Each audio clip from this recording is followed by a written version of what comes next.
Yes, bwana, tunafahamu huu ni msimu wa sikukuu, na msimu huu wa sikukuu tuna tabia ya kusurprise watu. Kuna watu wanawafanyia surprise wapenzi wao, wengine wazazi wao, wengine watu tu, labda mtu mwingine anatumia msimu huu kama kuwazawadia au kukutana na watu wasiojiweza, kwa wahitaji, anaenda kuwasaidia watoto yatima na vitu kama hivyo. Lakini pia katika hizo surprise kuna watu wengine wanapo surprise watu wengine, yani mtu mwingine anapo surprise watu anakuwa na surprise kwa mfumo labda wa kushindilia miamala. Unajua tena anashindilia miamala kwa wazazi, anashindilia miamala kwa ndugu na jamaa na marafiki, anaoona kabisa hao ni watu muhimu, anawashindilia miamala, mambo yanakaa fresh. Japokuwa si wengine hatujashindiliwa miamala yote, lakini pia hatujashindilia miamala kwa sababu tupo Nenge, what is this wewe bwana. Pengine mtu asijue kushindilia miamala, nani anafaa kushindilia miamala kwa watu wengine, nani anapaswa kuwa kipaumbele kushindilia miamala. Sasa mimi mwenyewe sijui, lakini takwimu zinasema hivi: 100% ya watu wote, iwe mwanamke ama mwanaume, kwenye msimu huu wa sikukuu, 90% katika watu hao wa kike na wa kiume, 90% ya watu hao ndio wanaongoza kufanya miamala ya kuwatumia hao wengine. Sasa ni watu gani? Especially lazima atakuwa ni wanaume. Wanaume ndio wanaongoza kwa kutuma miamala kwa watu wengine. Siwezi kusema ni kwa wanawake. Yaani kwenye 100, maana yake 90% wanaume ndio wanaongoza kwa kutuma miamala, kwa kushindilia miamala kwenye akaunti za watu wengine, iwe kwa mwanamke wake ama kwa wazazi ama kwa watu gani.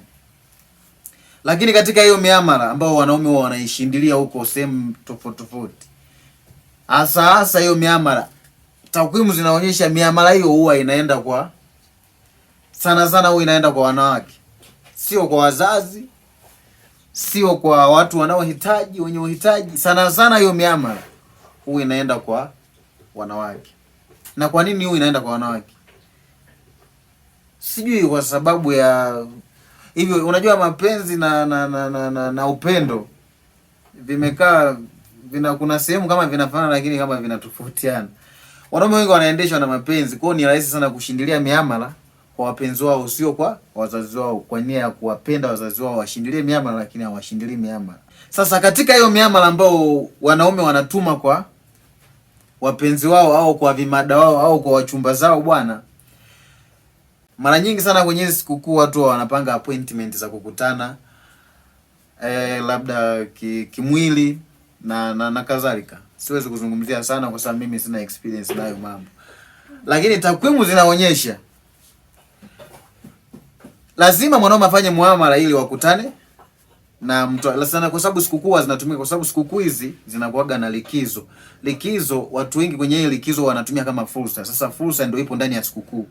Kwa hiyo sasa unakuta wamepanga, labda nitakuwa wakutane mtu labda yupo Njombe, nitakuwa kukutana na mtu yuko Mbeya, lakini mtu yuko Mbeya nataka kukutana na mtu Dar es Salaam. Sasa kwa mfano mwanaume yuko Dar, anamtumia nauli. Tunarudi sasa kwenye masuala ya kumsurprise, na msurprise anamtumia nauli mwanamke ambaye yuko Mbeya ili aje Dar wa celebrate pamoja, then waendelee na mambo mengine, si ndio? Sasa 1% kubwa ya watu ambao wanatumia hiyo miamala mara nyingi sana huwa wanageuza kuwa na matumizi yao binafsi. Hivyo, yani msimu huu wa sikukuu wanaume wengi sana wamelizwa kwenye hiyo miamala. Yani wanaume hao wanaongoza kutuma hela kwa wanawake, lakini wanawake hao wanaongoza kula hela za wanaume, hawaendi wakitumiwa hizo nauli. Kwa hiyo sasa utakuta labda kama mwanaume kama ametuma nauli kwa mtu mmoja, akaona hiyo route imekanseliwa, hawezi kubaki hivi, lazima atafanya mchakato wa kumtumia na mtu mwingine. Hivyo tena atamtumia mtu mwingine tena, kwa unakuta mwanaume kwenye hizi sikukuu hizi anakula loss ya nauli kwa watu 5 au zaidi. Hicho ni kitu kinachowezekana kabisa. Yaani mtu anaingiliwa mpaka kwa watu zaidi ya 2. Katika hizo 1% za wanaume ambao wanatuma wanawasurprise wazazi wao au wanafanya mambo ya kumfurahisha Mwenyezi Mungu, labda kusaidia watoto yatima au kusaidia wahitaji, kuna wanaume wachache sana ambao huwa wanafanya kazi ya kuwasurprise pia wazazi wao. Yaani unakuta mtu amekaa hapo anapiga hesabu, wazee wangu kule hajui hata wanakula nini. Au na wanaume ambao wamekaa kwenye engo fund. Sasa kwenye hiyo 90 au wanaume au wanaume kama sio ni asilimia, yani kwenye 90 ya wanaume wanaotuma sana hela kwa watu wengine, kwa sababu nimekwambia katika 100 asilimia 90 wanaume ndio wanaongoza kutuma miamala kwa watu wengine. Kwa katika 90 ile unaweza kukuta ni asilimia 5 ndio wanaotumaga hela sehemu sahihi, wanaofanyaga miamala inayoenda sehemu sahihi. Inaenda kwa mzazi au inaenda sehemu ambayo unaona kabisa hakuna shida. Yaani ni sahihi yeye kufanya huo muamala na anakuwa kweli amefanya surprise, watu wanafurahi hiyo surprise. Lakini asilimia 10 ya watu ambao wanabaki ambao huwa hawafanyi miamala ni asilimia 10, hiyo ni ya wanawake. Sasa hawa wanawake bwana, M-Pesa zao au akaunti zao zimekaa kupokea. Kwa hiyo miamala ambao wanaifanya wao wanawake ni ya kupokea, kwenda kupokea kwa ajili ya matumizi. Ndo kama hapo hizo nauli zinatolewa, zinanunuliwa kuku, vinanunuliwa viepe, watu wanachangamka na fursa town hapa, wanaendelea na mambo mengine.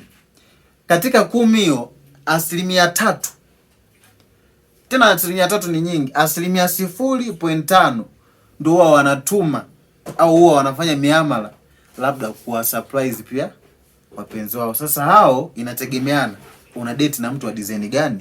Kama una date na mtu wa kawaida, yani kadada fani kamechoka akaweza kusurprise bwana, sometimes vinakuwa na venyewe vinalia shida hivyo. Lakini ukiwa una date na wakishua kwa kwenye asilimia 10 ukitoa hizo 0.5 au yani hiyo 0.5 hiyo, wanakuwa ni wadada wakishua ambao pia huwa wanawasurprise wapenzi wao, wanaojazia malundo M-Pesa za wapenzi wao au account za wapenzi wao. Lakini pia kwenye hiyo asilimia 10 tukishatoa hiyo 0.5, lakini pia kuna naweza nikasema asilimia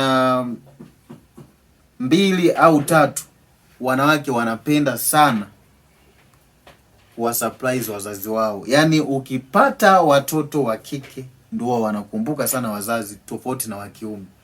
Kwa katika hizi sikukuu, kwenye hiyo asilimia 10 ya watu wanaofanya miamala mingi inayotoka kwa wanawake, kwenye asilimia 10, asilimia 3 huwa wanawatumia sana sana wazazi wao, sio wapenzi. Wanawatumia sana wazazi wao. Yaani yeye akikaa huko anahangaika anafanya nini, lakini anakumbuka hii sikukuu lazima nimnunulie mama gauni, lazima nimnunulie baba suruali. Sasa hiyo ni tofauti na watoto wa kiume. Watoto wa kiume bwana, yeye anawaza madem, anawaza kalali lodge. Na takwimu zinaonyesha kwamba siku hizi za sikukuu guest huwa zinajaa mapema sana. Yaani saa 4 ile inakuwa guest imeshajaa. Na wanaojaza guest wanakuwa ni watu ambao sio wa nje na maeneo ambayo iko guest. Yaani guest ni nyumba ya wageni, lakini wanaolala pale ni wenyeji. So hizi ni takwimu ambazo mimi nimejaribu kufanya na nimegundua kuwa vijana wengi msimu huu ndio tunakutana na matatizo, tunakutana na shida, na zikipita sikukuu hizi labda tumeshavuka 2026.